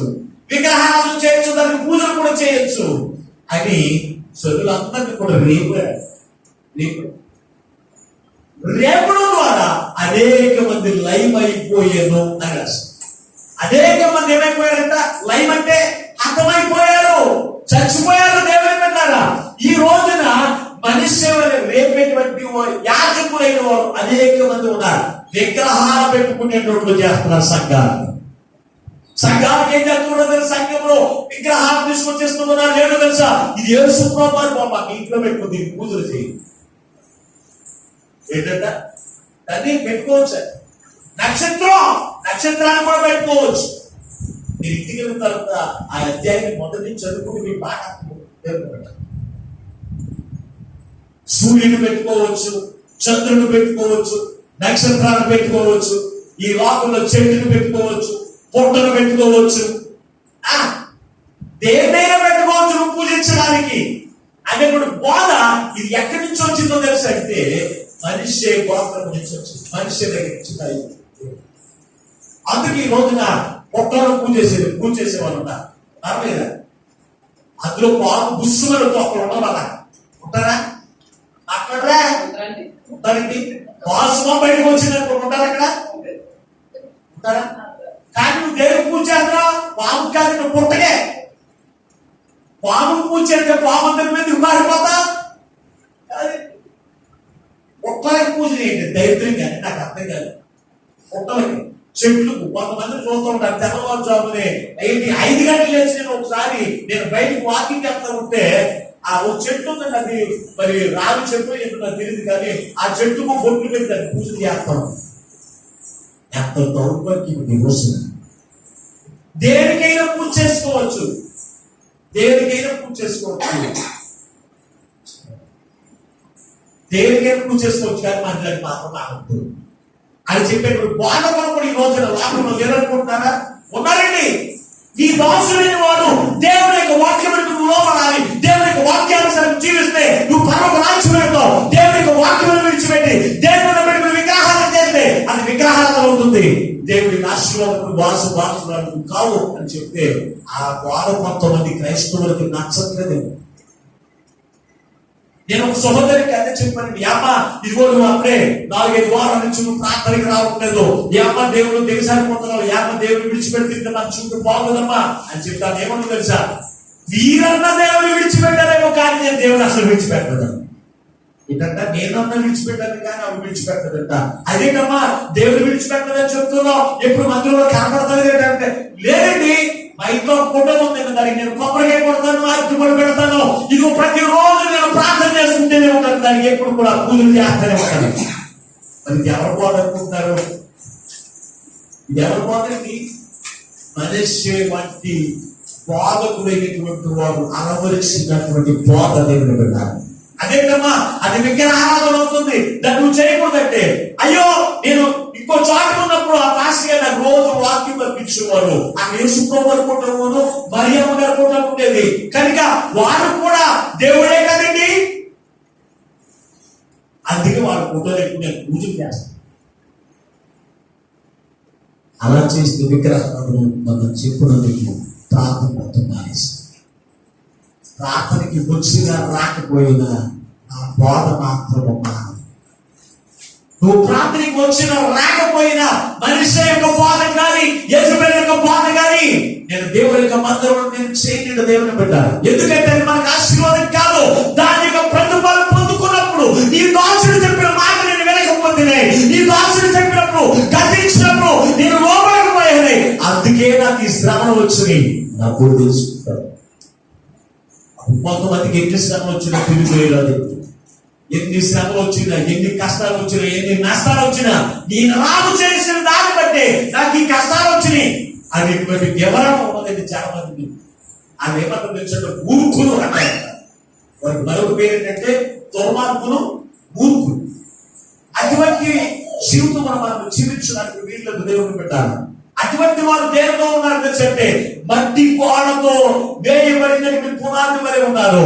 అందుకే వారికి ఏం చేస్తున్నారు తెలుసంటే యజమేలు వంటి పాదకులైన వారు, మనుష్య వంటి వారు అలవాటు చేసుకుంటున్నారు తప్ప దేవుని యొక్క వాక్యానుసారంగా నడుచుకోవడానికి అలవాటు చేసుకోవడం దేవుని పెట్టాలి. అది ఎక్కడన్నా వాక్యంలో ఉందా? అలా చేయొచ్చారంటే లేదని పాస్టర్ గారు చెప్పారంటారు తప్ప అది వాక్యంలో ఉందని ఆ పాస్టర్ గారు చూపించే మీకు తెలుస్తుంది. ఎందుకంటే మనం చేసిన బోధ ఏ బోధ తెలుసు అంటే నువ్వు ఎవరైనా కావచ్చు, ఏదైనా చేయొచ్చు, వ్యభిచారం చేయొచ్చు, పాపము చేయొచ్చు, విగ్రహారాధన చేయొచ్చు, నువ్వు దుర్మార్గంలో జీవించు, గర్వంగా కూడా జీవించవచ్చు, అయినా నేను నిన్ను ఆశీర్వదించబడతాను అని చెప్పేటువంటి బోధకులు ఈ రోజున జొల్లేం చేస్తారు తెలుసా? ఇష్టపడుతుంది. అలాగూ చేయకూడదు అనేటువంటి బోధించేటువంటి బోధకులు ఈ రోజున క్రైస్తవులకి చాలా మందికి నచ్చట్లేదు. దేవుని బిడ్డ, ఎవరికి నచ్చినా నచ్చకపోయినా నా దేవునికి నేను నచ్చుతూ ఉన్నాను లేదని మనుషులకి నచ్చుతూ ఉంటాను. మనుషులకి నచ్చడం కాదు, మనము దేవునికి నచ్చేటువంటి జీవితం మనం జీవిస్తే మనం దీవించబడతాం తప్ప మనుషుల యొక్క మెప్పు కొరకు గచ్చు పోలు పూసేటువంటి మాస్టర్ గా నేను ఉండడానికి నేను ఇష్టపడిన దేవుని పెట్టాను. ఎందుకు తెలిసింది? దేవుని చేత ఏర్పరచబడిన ఏ దైవశక్తులు కూడా ఖర్చు పూసేటువంటి కాదు. మట్టి గోడకు పునాది వేయడానికి ఇష్టపడతారు తప్ప మట్టి గోడను సహితము కూడా దుమ్ము వేసి పెకలించి వేసి దాన్ని ఏం చేయాలి తెలుసా? కింద నుంచి పునాది వేసేటువంటి వారు. పునాది కింద నుంచి ఎవరు కట్టుకోవాలి? నీ ఇంటి పునాది ఇంకొక ఇంట్లో కట్టడా? దేవుని యొక్క వాక్యం ద్వారా దేవునికి దాసుడు తన వాక్యం ద్వారా ఆయన మాటలు మీకు అందిస్తున్నప్పుడు ఆ మాటలు పొందుకున్న నువ్వేం చేయాలి తెలుసంటే కింద నుంచి గట్టిగా పునాది వేసుకునేటువంటి వారి ఉంటారు. గవర్నమెంట్ ఇచ్చినవన్నీ కూడా తీసుకుని పునాది వేసుకుని ఇల్లు కట్టుకోవట్లేదా? అక్కడ ఈ రోజు జగన్ గారు వచ్చి నీకు ఏమైనా పునాది వేస్తున్నాడు? ఎందుకు వచ్చి ఆయన వచ్చి పునాది వేస్తాడు? కలపడానికి ఆయన ఏం చేస్తున్నాడు? సిమెంట్ వేస్తున్నాడు, లేకపోతే ఐరన్ వేస్తున్నాడు, తీసుకేస్తున్నాడు. ఆయన తీసుకుని ఏం చేస్తున్నాడు? పునాది నీవే వేసుకుంటున్నావు. వేసుకుని పిలిపించుకుని పునాది వేసుకుంటున్నావు. మరి అలాగే ఆత్మ సంబంధమైన నీ హృదయం అనేటువంటి పునాదిని కూడా క్రీస్తులో పునాది ఎవరు వేసుకోవడం వేసంటే ఎవరికి పునాది వేసుకోవాలి. కొంతమంది జగనించిన సిమెంట్ పత్రాలు పక్కన పడేసి గట్టిగా పత్రం పడేస్తారు. అలాగే దేవుడిచ్చినటువంటి మాటలు కూడా ఏం చేస్తుందో ఉపయోగం లేకుండా పక్కన పడేటువంటి జీవితంలో మనం జీవించడానికి చాలా జాగ్రత్తగా ఆలోచించే వాక్యం. ఎలా ఉండాలి తెలుసంటే నీ పునాది ఎలా ఉండాలి తెలుసంటే సిమెంటుతో కట్టబడిన పునాది వలె ఉండాలి. అప్పుడే యెజబెలు బాధ నీ యొద్దకు రానేమో. మనిషి అలవాటు చెప్తున్నాడు, అలవాటు నీ యొద్దకు రానేకుండా వాటిని బయటికి వేసి దేవుని యొక్క వాక్యం చేత నడిపించబడిన జీవితంలో దేవుని యొక్క దేవుల్లో స్థిరముగా నిలిచేటువంటి జీవితంలో నీవు కలిగి ఉంటావు. ఒకవేళ నువ్వు యెజబెలు యొక్క బాధ నువ్వు కోరుకుంటున్నావంటే మనిషి అలవాటును కోరుకున్నట్లయితే నువ్వేం చేస్తావు తెలుసంటే తుఫాను వచ్చినప్పుడు శ్రమ వచ్చినప్పుడు నువ్వు కూలిపోయినటువంటి జీవితంలో నీవు చూస్తున్నావు. కొంతమందికి మట్టి గోడలు అంటే తెలుసు అంటే మరొకసారి తెలియపరుస్తున్నా. మట్టి గోడలు అంటే అలవాట్లు, నీవు అన్యులు ఆచరించేటువంటి అలవాట్లు నీలో పెట్టుకుని క్రీస్తుని పైన ధరించుకుని దేవుని యొక్క ఆశీర్వాదం నాకు కనపడట్లేదే. రాముడు అనేటువంటి మట్టి గోడలు లోపల పెట్టుకుని పైకి క్రీస్తుకి శరీరం భుజించి అయ్యో దేవునికి ఆశీర్వాదం నాకు కనపడట్లేదే. లోపల వ్యభిచారానికి మనసు కలిగి పైన క్రీస్తు అనేటువంటి గోడను గచ్చుకొని పూసుకుని అయ్యో దేవునికి దీవెన నాకు కనబడట్లేదే. ఎలా కనపడుతుంది? లోపల అవిశ్వాసాలను నువ్వు లోపల పెట్టుకుని మట్టి గోడను పెట్టుకుని క్రీస్తు అనే శరీరాన్ని నువ్వు ధరించుకుంటే అది దీవెన నీకు ఎలా కనపడుతుంది? ఆలోచన చేయండి. అందుకే ఈ రోజున మట్టి గోడ వలె ఉన్నావేమో. క్రీస్తుని ధరించుకుని నువ్వు ఏ గోడతో ఉన్నావో తెలుసా? నువ్వు మట్టి గోడతో ఉన్నావా, లేకపోతే కాంక్రీటుతో వేయబడిన గట్టిగా కట్టబడిన పునాది వలె వాక్యం చేత ప్రార్థన చేత కట్టబడిన పునాది వలె ఉన్నావా అనేది ఎవరికి వారి పరిశీలన చూసుకోవాల్సిన. ఎందుకు తెలుసు? ఈ కడవరి దినాల్లో మన పునాది ఎలాగుంది, దేవుని యొక్క రాకడ దినాల్లో మన పునాది ఎలాగుంది అనేది మనం ఎప్పటికప్పుడు పరిశ్రమ చేయాలి. ప్రియమైనటువంటి దేవుని బిడ్డలారా, ఈ రోజున ఏటువంటి మనకు అనుకూలమైన వారు చెప్పేటువంటి వారిని మనం ఏర్పాటు చేసుకోవడానికి ఇష్టపడటం కాదండి. దేవునికి అనుకూలంగా నడిచేటువంటి దైవజనులను మనం ఏర్పాటు చేసుకోవాలి. చదువు పరిశుద్ధ గ్రంథంలో దినవృత్తాంతము 2వ గ్రంథము 18వ అధ్యాయము 12వ వచనం ఒకసారి చదువుకుందాం.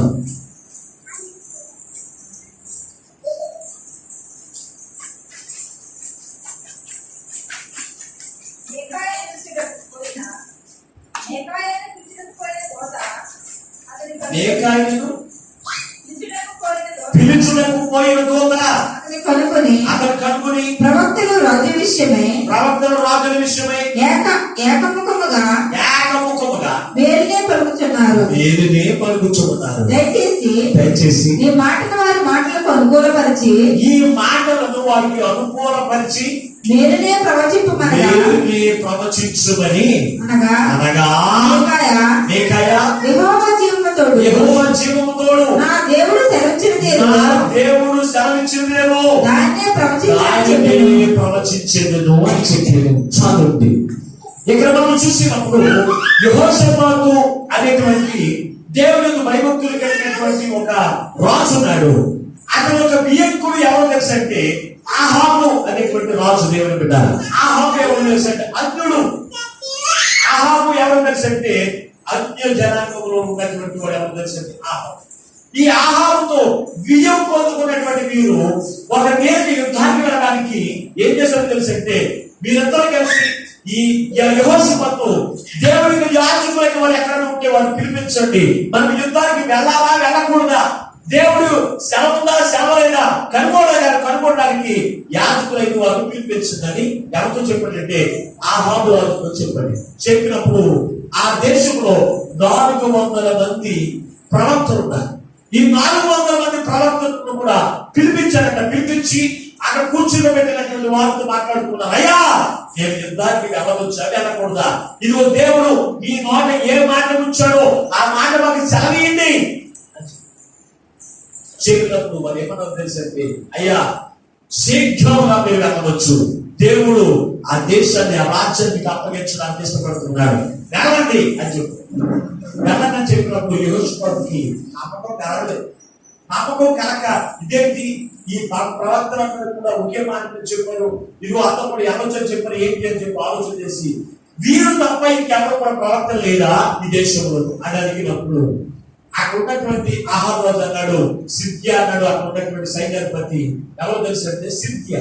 అతను అన్నాడు, ఇదిగో ఈ దేశంలో ఒక ప్రవక్తున్నాడు, అతని పేరు మీకాయా అనేటువంటి ప్రవక్తున్నాడు. అతడు మనకు అనుకూలంగా మాట్లాడు, అతను అనుకూలంగా మాట్లాడి కనుక అతను పిలవలేదు అని చెప్పినప్పుడు అతను కూడా పిలుచుకున్నప్పుడు అక్కడ వెళ్ళిపోయారు. ఎవరో సిద్కియా అందరూ వెళ్ళిపోయి ఏమని మాట్లాడుతున్నారు తెలుసా, అయ్యా ప్రవక్త, ఈ రోజు నిన్ను ప్రేమతో ఆహ్వానిస్తున్నాడు, ఆయనకు అనుకూలంగా పలికితే ఆయన బహుమానాలన్నీ కొట్టికిస్తాడు, ఆయనకు అనుకూలంగా పలకకపోతే నీకు ఉరి శిక్ష విధిస్తాడు కనుక జాగ్రత్తగా ఆలోచన చేయి. అక్కడ ప్రవక్తలందరూ కూడా ఆ రాజునికి అనుకూలంగానే ప్రవచించారు, నీవు కూడా ఆ ప్రవక్తలకు అనుకూలంగానే నువ్వు కూడా ప్రవచించాలి అని చెప్పినప్పుడు ఈ మీకాయా ప్రవక్త మనుషులకు అనుకూలంగా బాధ చేసేటువంటి వారి కాదు. దేవుని యొక్క వాక్యమును దేవుడు ఏ మాట అయితే తన మాట ఉంచాడో ఆ మాట ప్రవచించడానికి ఇష్టపడతాడు తప్ప మనుషుల యొక్క లాభమును కోరి మనుషుల యొక్క నుండి వచ్చేటువంటి లాభమును అపేక్షించి వారికి అనుకూలమైన బాధను బోధించేటువంటి ప్రవక్త కాదండి మీకాయా ప్రవక్త. ఆ ప్రవక్త అడుగుతున్నాడు, అయ్యా ఇదిగో వారికి అనుకూలంగా ఉన్నటువంటి మాటలు నువ్వు కూడా ప్రకటించు, నీకు మంచి బహుమానం వస్తాయి అని చెప్పి చెప్తే ఏమన్నా తెలుసా మీకాయా, దేవుడు నా నోట ఏ మాట అయితే ఉంచాడో అదే నేను ప్రవచిస్తాను అని అన్నప్పుడు సరే అని చెప్పి తీసుకుని వెళ్ళిన తర్వాత ఈ రాజు అడుగుతున్నాడు యెహోషాపాతు, అయ్యా నేను పలానా రాజ్యం మీదకి యుద్ధానికి వెళ్ళొచ్చా వెళ్ళకూడదు అన్నప్పుడు అప్పుడు అన్నాడు మీకాయా ప్రవక్త, నువ్వు వెళ్ళిన తర్వాత నీకు ఇంటికి రావు, నువ్వు చనిపోతావని ఎవరితో తెలిసి ఆహాబు రాజుతో ఉంటాడు. ఆహాబు రాజుతో, అయ్యా నువ్వు వెళ్ళావా, నువ్వేమైపోతావు, నేను యుద్ధంలో అపజయిపోతావు, నువ్వు ప్రాణం కోల్పోతావు అని చెప్పినప్పుడు పక్కన ఉన్నటువంటి సిక్కియా సైన్యాధిపతి పెళ్లి మరి చప్పగా పెట్టుకుంటాడు. ఎవరిని? మేకాయ ప్రవక్త కొట్టాడు. కొడుతూ అన్నాడు మేకాయ ప్రవక్త, అయ్యా మీరు నన్ను కొట్టినా పర్వాలేదు, చేస్తాను వేసినా పర్వాలేదు, నువ్వు మరలా రాజు, నువ్వు యుద్ధానికి వెళ్ళి నువ్వు మరలా తిరిగి వస్తే నా తలంతా కూడా ఇక్కడ తీసేయి, దేవుడు నా మాట, దేవుడి యొక్క మాట ఉంచలేదని నేను ఒప్పుకుంటాను అని చెప్పినప్పుడు ఏం చేశాడు తెలిసి, ఈ సిక్కియా ఈ మేకాయని తీసుకెళ్ళి ఎక్కడ వేసాడు, చేస్తాను వేసాడు. వీళ్ళు ఈ మాట వినలేదండి, యెహోవా చెప్పిన ప్రవక్త మాట వినలేదు. అందరూ యుద్ధానికి వెళ్ళారు. యుద్ధానికి వెళితే యుద్ధంలో ఏం జరిగిందో తెలుసు, అప్పుడు గురి చూడకయ్యే బయటకు విసిరినప్పుడు అది వచ్చి అహాబు యొక్క గుండెలో గుచ్చుకుంది. అక్కడ తన ప్రాణముడు కూలిపోయాడు. దేవుని పెట్టారా ఈ రోజున మీరు ఆలోచించండి. అబద్ధ ప్రవక్తల యొక్క మాటలు మనకి సంతోషాన్ని ఇచ్చేదిగా కనపడుతూ ఉంటాయి. అబద్ధ ప్రవక్తలు మాట్లాడే ప్రతి ఒక్క మాట మనకు అనుకూలంగా ఉన్నట్లుగానే కనపడుతూ ఉంటుంది. అటువంటి మాటలు మన వినడంలో కాదు, దేవునికి అనుకూలముగా, దేవునికి ఇష్టానుసారం ఉన్నటువంటి మాటలు మన గాయపరచలేము, కానీ అదే మనకి ప్రయోజనకరంగా ఉంటుంది. నువ్వు అలాగ చేస్తే నువ్వు దీవించబడవు, ఎలాగ చేస్తే దీవించబడతావు అని నిజమైన యాజకుడు నీతో చెప్తున్నప్పుడు ఆ మాట విని ఎలాగైనా చేయవచ్చు అని చెప్పేటప్పుడు బోధలు వింటే కనుక నీవే తీరని నష్టాల పాలు, కష్టాల పాలైపోతావు. దేవుడు ఆలోచన చేయండి. 400 మంది ప్రవక్తలు లాభమును అపేక్షించి వారు బోధించి వారు ఏమైపోయారో తెలుసంటే వారందరూ కూడా ఒకనొక దినాన్ని నష్టపోయింది, కష్టాలు పాలైంది కూడా ఒకసారి. దేవుడు ఆలోచించి ఈ రోజున నువ్వు ఎవరు బోధ ఉంటుంది, గచ్చు పోత పూసేటువంటి మట్టి గోడకు గచ్చు పోత పూసేటువంటి వారుగా అటువంటి వారి బోధ వినకూడదండి. విన్నామా నష్టపోయేది మనమే. దేవుని బిడ్డ ఏదైనా చేయొచ్చు, వ్యభిచారం చేయొచ్చు, పాపము చేయొచ్చు, దొంగతనం చేయొచ్చు, కానీ దేవుడి మందిరానికి మాత్రం రావాలి అని కూడా బాధ అనుకుంటుందో తెలిసి అది నీ జీవితంలో శాపానికి, నీ జీవితంలో కష్టాలు పాటు చేయడానికి, నీ జీవితంలో స్వామిని పాటు చేయడానికి కానీ జ్ఞాపకం చేసుకోండి. అందుకే ఈ కడవల దినాల్లో మనం ఎలా ఉండాలో తెలుసా? దేవుడే మాట్లాడుతున్నారు. తిమోతికి రాసిన పత్రికలో మొదటి పత్రిక, అపోస్తలుడైన పౌలు తిమోతికి రాసిన మొదటి పత్రిక 4వ అధ్యాయము 1వ వచనాన్ని ఒకసారి చదువుకుందా. తిమోతికి రాసినటువంటి మొదటి పత్రిక 4వ అధ్యాయం 1వ వచనం. అయితే కడవరి దినములలో కొందరు అబద్ధికులను వేషధారుల వలన మోసపరుచు ఆత్మల యందును దయ్యముల యొక్క బోధ యందును లక్ష్యముంచి విశ్వాస భ్రష్టులకు ఎవరు చెప్తున్నారండి మాట? ఎవరు చెప్తున్నారు? ఎన్నారా అందరూ వాక్యం కుమారానికి నోటి గలగా చెప్తున్నారు. ఎవరు చెప్తున్న మాట ఇది? చదువు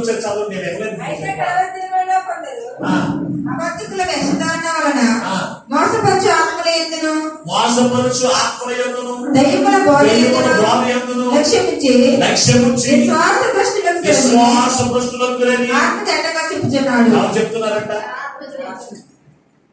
ఎవరు చెప్తున్నారు? బళ్ళు అయితే అసలు ఎందుకు పలికినట్టు అసలు ఎవరు చెప్తున్నారు? ఆత్మ అంటే దెయ్యం కూడా నేను చెప్పలే. ఎవరు చెప్తున్నారు? అదే భక్తులు కేకలు ఏంటంటేను, ఇరుక్కుపోయి కేకలు ఏంటంటేను, ఈ పక్కన మాట్లాడిన మాట ఈ దిశగా పడుతుంది.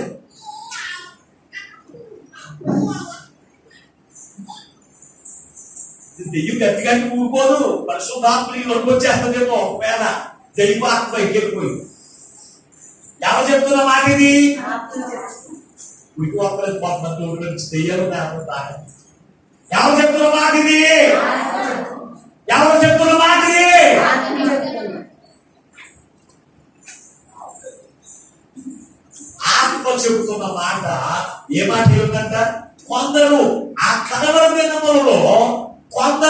దెయ్యముల బోధ యందును కొందరు మోసపరుచు ఆత్మల బోధ యందును ఏమైతే లక్ష్యం ఉంచుతారు. ఈ రోజున క్రైస్తవులు దేని మీద బోధ, ఏ బోధ మీద లక్ష్యం ఉంచుతున్నారు తెలుసా? ఇదిగో నువ్వు శ్రమలో ఉన్నావా, నా యొద్ద కదా. నువ్వు కష్టంలో ఉన్నావా, నువ్వు బలహీనత కలిగి ఉన్నావా, నా యొద్ద కదా. నువ్వు విడుదల పొందుతావు. ఇక్కడ స్వచ్ఛమైన వాక్యం దొరుకుతుంది. మా మాస్టర్ గారు ఇప్పుడు స్వచ్ఛమైన వాక్యం చెప్పడం లేదా, అందుకే వీళ్ళు మాత్రం స్పష్టమైన వాక్యం చెప్తాడట. అని ఏం చేస్తాం? ఛార్జీ పెట్టుకుని, ఆటోలు కట్టించుకుని, ట్రైన్ టికెట్ రిజర్వేషన్ చేయించుకుని అక్కడే స్వచ్ఛమైన బాధ దొరుకుతుంది. అక్కడే స్వతంత్ర కార్యక్రమం దొరుకుతూ ఉన్నాయి. ఇది ఎవరు బోధ అనుకుంటున్నారు? ఇది మోసపరుచు ఆత్మల యొక్క బోధ. నువ్వు దేవుళ్ళు స్థిరంగా ఉండలేకుండా చేసేటువంటి బోధ, నువ్వు దేవుళ్ళు స్థిరంగా నిలబడకుండా చేసేటువంటి బోధ. దేవుడు పెట్టారా? ఇది ఎప్పుడు జరుగుతుందో తెలుసా? అంత్య దినములలో, కడవర దినములలో. ఇవి కడవర దినాల్లో మనం ఉన్నాం. అందుకే ఈ రోజున సంఘాలను విడిచిపెట్టి దూర ప్రాంతాలకు ప్రయాణం అయిపోతూ ఉన్నావు. కానీ కారణం తెలుసా? ఏమో తెలుసు అంటే నువ్వు దేవుని లక్ష్యం ఉంచుతున్నావు అంటే దేవుడి చేత బోధించబడిన బోధ యందు లక్ష్యం ఉంచక దయ్యముల యొక్క బోధ. బోధలో చాలా రకాలు ఉన్నాయి. ఇక్కడ ఆత్మ బోధ ఉంది, దయ్యముల బోధ ఉంది, మోసపరుచు బోధ ఉంది. క్రైస్తవులో ఎన్ని బోధలు ఉన్నాయి చూడండి. ఏ సన్నిధైనా ఉండే కదండి. కొంతమంది బోధకులు ఏం చేస్తారు తెలుసా? నెల పెన్షన్ ఇస్తారంట. ఏంటి ఏమంటారు? మన గ్రామంలో ఉన్నారు ఒక ఆయన మాస్టర్ గారు. ప్రతి సంఘస్థుల దగ్గరికి వెళ్ళి ఏమన్నా తెలుసా? నేను నెల 800 పెన్షన్ ఇస్తాను నా దగ్గరికి వెళ్ళి. నేను ఇంకా మన సంఘస్థులతో మాట్లాడాలనుకున్నాను. ఒక కుటుంబాన్ని దర్శించాను. ఆధారంలో ఉన్నటువంటి కుటుంబం వరకు వెళ్ళి ప్రార్థన చేయడానికి వెళ్ళినప్పుడు ఆ సహోదరికి కూడా వారు ఆయన ఏం చేస్తారంటే పెన్షన్ ఇస్తారంట. అర్థంగా ఆవిడ కూడా తీసుకెళ్ళిపోయాట. ఇలాగే చూస్తే ఇదేంటి, ఈ బోధ ఎక్కడి నుంచి వచ్చింది? పాస్టర్ పెన్షన్ ఇచ్చేవాడా? వెండి బంగారము కానీ యేసుక్రీస్తు నామమును కలిగి ఉన్నాం. అది దేవుని చేత ఏర్పరచబడిన యాజకులు చెప్తూ ఉంటే ఎదురైతే పెన్షన్లు ఇస్తారంట. ఎవరికే? ఇంకో సంఘస్థు దగ్గర పెన్షన్ ఇచ్చేవాడు. ఇదే బోధ తెలుసా? దెయ్యముల బోధ దేవుడు పెట్టారు. అటువంటి బోధ దగ్గరికి వెళితే మీరు మోసపోయి నష్టపోయేది మీరే, కష్టాలు పోయేది మీరే. దేవుని పెట్టారు. ఎప్పుడు జరుగుతాయి తెలుసా? కలవర దినాల్లో. ఎక్కడెక్కడో లేదండి దెయ్యాల బోధ. దెయ్యాల బోధ ఎక్కడెక్కడో కనబడట్లేదు, మన కళ్ళ ఎదుటే కనబడుతూ ఉన్నాయి. వాదంత బోధ ఉంటే కాదండి. అందరూ క్రీస్తుని గురించి బోధిస్తున్నారని అనుకుంటారు, యేసు నామమును బట్టి బోధిస్తున్నారు అనుకుంటారు. దేవుని బిడ్డలారా, అందులో బోధలు చాలా రకాలు ఉన్నాయి. ఏం బోధలు? దెయ్యాల బోధ. దెయ్యాలు కూడా బోధిస్తూ ఉంటాయి. ఊదేలు పట్టిన దెయ్యము ఎవరి ఎక్కడ వెళ్తుందో అపోస్తలులైన పౌలు కూడా వెళుతూ ఉంది. వెళుతూ ఏమైనా మాట్లాడుతూ ఉందో, ఈయన నిజమైన దేవుని చేత ఏర్పరచబడినటువంటి వాడు, ఆయన మాటలు వినండి. ఈ దెయ్యం బోధిస్తుంది ఎవరికి? ఊదేలు దెయ్యం పట్టిన దెయ్యము ఏ బోధిస్తుంది? జొన్నందరికి. ఈయన మాట వినండి, ఈయన చెప్పినట్టు మీరు నడుచుకోండి. దెయ్యమే చెప్తుందండి, ఎవరో పాస్టర్ గారు చెప్పినట్టు నడుచుకోండి. కానీ మగేం చెయ్యు, నువ్వు చెప్పినట్టే నడుచుకోవాలి. ఎవరు చెప్పినట్టు? దెయ్యం చెప్పినట్టే. అదేంటి? నేను తీసుకుంటే దెయ్యాత్మ ఏంటి? ఎవరు చెప్తున్నా? ఎవరు చెప్తున్నా ఉన్నారు ఈ రోజున క్రైస్తవులు? దెయ్యాల సొత్తులో ఉన్నారు కనుక దెయ్యపు మాటలు విని దేవుని యొక్క మాటలు పక్కన పెట్టి ఈ రోజున నష్టాలు మన కష్టాలు మన శోధనలు మన అయిపోతున్నామేమో. జాగ్రత్త. అందుకే ఈ రోజున దేవుడు నీతో మాట్లాడుతూ ఉండగా నువ్వు దేవుడు స్థిరంగా నిలబడతావా? ఈ పునాది ఎలా ఉందో చూసుకో. ఈ రోజు నీ పునాది ఎలా ఉందో చూసుకో. నువ్వు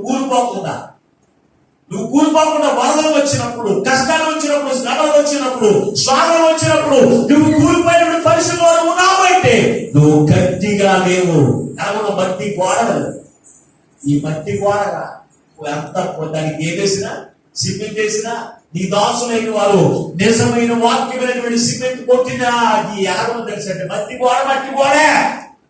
గోడకు ఎంత మోసం చుట్టి దానికి సిమెంట్ పామినా అది వర్షం వచ్చి ఆగుతుందా?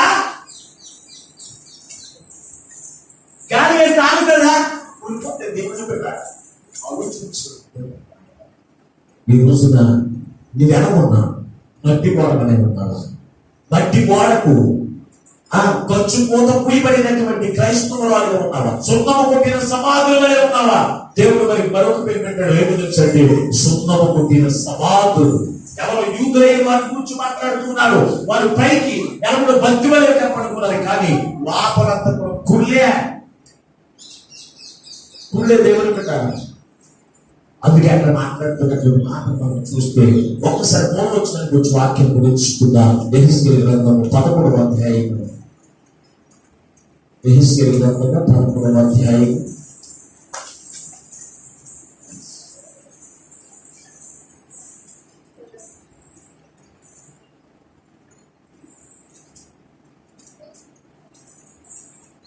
వచ్చినాను చదువుకుందా. ఎలాగునా ఆ గోడ మీదను దాని మీద ఖర్చు పూత పూసి వారి మీదను, ఏంటంటే ఆ గోడ మీదను దాని మీద ఖర్చు పూత పూసి వారి మీదను నా కోపము నేను తీర్చుకుని ఆ గోడకును దానికి పూత పూసిన వారికి పనితీరినని మీతో చెప్పుదును. యెరూషలేముకు సమాధానము లేకపోయినను ఆ పూత పూయ వారు సమాధానార్థమైన దర్శనములు కలుచు ఇశ్రాయేలు ప్రవక్తలే, ఇదే ప్రభువుకు యెహోవా వాక్కు. దేవుని బిడ్డలారా, ఎవరి మీదకి దేవునికి కోపం వస్తుంది? గోడ మీదకి, మట్టి గోడ మీదకి, దానికి గచ్చుపోత పూసి వారి మీదకి ఏమొస్తుందంట? నా కోపము రగులుకుని వాళ్ళు ఏం చేస్తారంటే కూర్చివేస్తారు. ఖర్చుపోత పూసేటువంటి పాస్టర్లతో మట్టి గోడతో నిలబెట్టుకున్న పునాదులు కలిగినటువంటి వారి మీదకి దేవుని యొక్క కోపము రగులుకుంటుందంట. దేవుని బిడ్డలారా, నువ్వు ఇంకా ఒకవేళ మట్టి గోడ వల్ల ఉన్నావేమో, ఒకవేళ మట్టి గోడకు పూయబడిన ఖర్చుపోత వల్ల ఉన్నావేమో. అది ఈ రోజున దేవుడు నీతో మాట్లాడుతున్నాడు. నువ్వు మట్టి గోడగా ఉండడానికి దేవుడు ఇష్టపడతాడు. ఎలా మర్చిపోవడం తెలుసా? ఖర్చు చేసుకునేటువంటి వారిగా ఉండాలి. నీ ఇంటిలోనే నువ్వు నడిచేటువంటి స్థలమే ఖర్చు లేకపోతే నువ్వు ఉండలేకపోతున్నావు. ఉన్నావా? మట్టి పొందింది ఏమన్నా మనం ఏమంటి పోతుంట? ఖర్చు లేకపోతే మట్టి నువ్వు పోతుందండి. వర్షం వస్తే అయ్యో కాళ్ళ నిండా మట్టే అసహ్యమైంది. అంతమాత్రం వాళ్ళు ఎక్కడికి వెళ్ళిపోతావు? నువ్వు నడిచే దారే ఖర్చు లేకపోతే నువ్వు ఉండలేకపోతున్నావు కదా. అయితే నీ పునాది ఖర్చు లేకుండా మట్టితో ఉంది. ఆ సంగతి నువ్వు జ్ఞాపకం చేసుకుంటున్నావా? ఆలోచించేది ప్రియమైనటువంటి ఆలోచించేది. అతను ఈ రోజున దేవుడు మీద మాట్లాడుతుండగా ఒక్కసారి ఆలోచించు. ఆయన అంటున్నాడు నా చదులైన వారు మట్టి గోడలు ఉన్నారు. మట్టి గోడలు కట్టుకోనగా దానికి ఖర్చు పోత పూసేటువంటి వారు, అది వర్షం వచ్చినప్పుడు అది కూలిపోను కదా. కనుక అటువంటి గోడ కట్టేటువంటి యాజకులైన వారిని కూడా దేవుడు ఏం చేస్తాడో తెలుసంటే ఆయన కోపము వారి మీద రగులుకుంటుంది. జాగ్రత్తగా దేవుడు ఏవో పొడి మాటలు చెప్పుకుని ఆ కోడకు పోషించబడదామని సేవ చేసేటువంటి యాజకులైన వారు ఉన్నారు ఈ రోజుగా. వారు ఎవరు తెలుసంటే ఖర్చు పూత పూసేటువంటి వారు. ఎప్పుడు ఆశీర్వదించిన మాటలే. నువ్వు దీవించబడతావు, నువ్వు ఆశీర్వదించబడతావు. దేవునికి మందిరానికి పోతే నువ్వు దీవించబడతావు, దేవునికి కాలు వేస్తే నువ్వు దీవించబడతావు, దేవునికి నువ్వు అన్ని ఇస్తే దీవించబడతావు. ఇవన్నీ కూడా ఏదో తెలుసా? ఖర్చు పోతే దీవులు వచ్చినారన్నీ కూడా తగ్గిపోతున్నారు. అలాగే దేవుడి యొక్క బండ మీద పునాది వేసేవాడు అవునో తెలుసా? అది గట్టిగా ఉండేటువంటి పునాది వేస్తూ ఉంటుంది. అది కొద్ది లేట్ అది ఈ రోజున దేవుడు మనతో మాట్లాడుతున్నాడు. ఈ కాలంలో దినాల్లో నీ పునాది ఎవరిని చూసుకో ఒకసారి. నీ ఇంటి పునాది కాదు, నీ ఇంటి పునాది దేవుడి యొక్క రాకలో నీ ఇల్లు ఎప్పుడు నీ కూడా రాదు. దేవుడు నీకు పరలోకంలో ఒక పునాదిని వేసి ఉంచాడు. అక్కడ చక్కని ఇల్లు కట్టి ఉంచాడు. ఆ ఇంట్లో నువ్వు ప్రవేశించాలి అంటే నువ్వు ఇక్కడే నువ్వేం చేయాలి తెలుసంటే నీ హృదయమును ఏం చేయాలి తెలుసా? గట్టిగా పునాది వేసుకునేటువంటి వారికి కాంక్రీట్ లాగా కదలకుండా, ఎవరు వచ్చి కలిపినా, ఎవరు వచ్చి గుంచినా, ఎవరు వచ్చి బద్దలు కొట్టినా విడిపోయిన పునాదులు వేసుకునేటువంటి వారి ఉంటారు. అంతేకాని ఒక ఆత్మవిశ్వాసం వచ్చి మరి ఇవాళ మానేసిపోతున్నా ఇవాళ మానేసిపోతుందా అన్నాను. సరే నీ వారు మానేసి ఏమవుతుందా నిరుపోతూ ఉన్నావంటే నువ్వు ఎలాగో తెలుసా, ఒక ఆత్మవిశ్వాసి నిన్ను కూలిస్తే నువ్వు రాలిపోయినప్పుడు పునాదులు కలిగి ఉంటే నువ్వు ఎంత మాత్రము కూడా దేవుడు మెచ్చేటువంటి పునాది కాదు, దేవుడు స్థిరంగా నిలిచేటువంటి పునాది కాదు. అది ఆలోచించి ఈరోజు నీ పునాది ఎలాగుంది, నీ కోడలు ఎలాగున్నాయి. కోడ అనగా హృదయములకు సాదృశ్యంగా ఉంది. కోడ అనగా క్రీస్తుకి సాదృశ్యంగా ఉంది. నీ పునాది ఎలా ఉంది? క్రీస్తు అనేటువంటి బంధమనే నీ పునాది ఉందా? లేకపోతే ఈ రోజున దేవుడు నీతో మాట్లాడుతుండగా బట్టి గోడగా ఉన్న నీ హృదయాన్ని ఏం చేసుకోవాలి? కాంక్రీట్ వలె దేవుడితో నువ్వు స్థిరముగా పునాది వేసుకునేటువంటి వారు ఉన్నా. అటువంటి వారు కదల్చబడరు. వర్షం రానివ్వండి, గాలి తుఫాను రావనివ్వండి, వరదలు రానివ్వండి, ఎంత మాత్రం కదల్చబడరు. అలాగే కాకుండా ఇసుక మీద వేసినటువంటి పునాది వలె ఉంటే వర్షం వచ్చింది, గాలి వచ్చింది, దాన్ని కొట్టగా అది కూలిపోయింది. అటువంటి పరిస్థితి నీవు మనకు దేవుడు బిడ్డ మట్టి కూడా ఉన్న నీవు ఖర్చు పునాది వలె తయారవ్వాలి. అది పైరూపము కాదు, నీ అంతరంగాన్ని దేవుడు ఆయన వచ్చినప్పుడు ఏదో అంటే నీ పునాది ఆగుంది. అసలు నీ పునాది ఆగుందో చూస్తూ ఉంటాడు. ఎందుకంటే ఆయన నీ పునాదిని బట్టి నిన్ను చూస్తాడు. నీ పునాది ఈ పునాది ఎంతో వరకు వాక్యం చేత కట్టబడకపోతే, ప్రార్థన ద్వారా కట్టబడకపోతే, విశ్వాసం ద్వారా కట్టబడకపోతే, నమ్మకం ద్వారా కట్టబడకపోతే ఈ రోజునే నీ హృదయాన్ని పునాది ఆకుండా చూసుకుని దేవుడు కట్టుకోండి. దేవుడు బలమైనటువంటి పునాదులు కలిగి ఉండండి. గట్టిగా ఆయన వచ్చే సమయానికి నాకు తెలుసా, దేవుడు నిలిచేటువంటి అంతస్తులు కలిగి ఉండండి. ఆయన వచ్చినప్పుడు నీ కొరకు నా కొరకు సిద్ధపరిచిన ఆశీర్వాదములు, ఆయన గొప్ప కార్యాలు, ఆయన పరలోక రాజ్యాన్ని స్వతంత్రించుకోండి. అందుకే సుప్రీంకోర్టు నీ కొరకు నా కొరకు మనల్ని బట్టి గోడగా మనల్ని పండవని చేయడానికి ఏం చేసిన తెలుసా, క్రీస్తే ఆయన ఏం చేసిన ఈ లోకంలోకి వచ్చి నీ కొరకు నా కొరకు నలగొట్టబడి క్రీస్తు అనేటువంటి పండుగ మార్చుకున్నాడు. క్రీస్తును ధరించుకున్న నీకు ఎవరు తెలుసా, పండ హృదయముల వలె కాకుండా పండవలే క్రీస్తులో స్థిరముగా నిలిచినటువంటి పునాదుల వలె నీవు ఉన్నప్పుడు దేవుని యొక్క ఆశీర్వాదాలు తప్పనిసరిగా స్వతంత్రించుకుంటాను. అటువంటి గొప్ప వాక్యం పరిశుద్ధాత్మ దేవుడు ఈ మాటలు వింటున్న మీకు అందరికీ అనుగ్రహించాలి. మహిమ పొందును గాక. ఆమేన్. ప్రార్థన చేసుకుందాం. అందరూ మోకరించండి. అయ్యా, ఈ రోజున మాతో మాట్లాడాలి.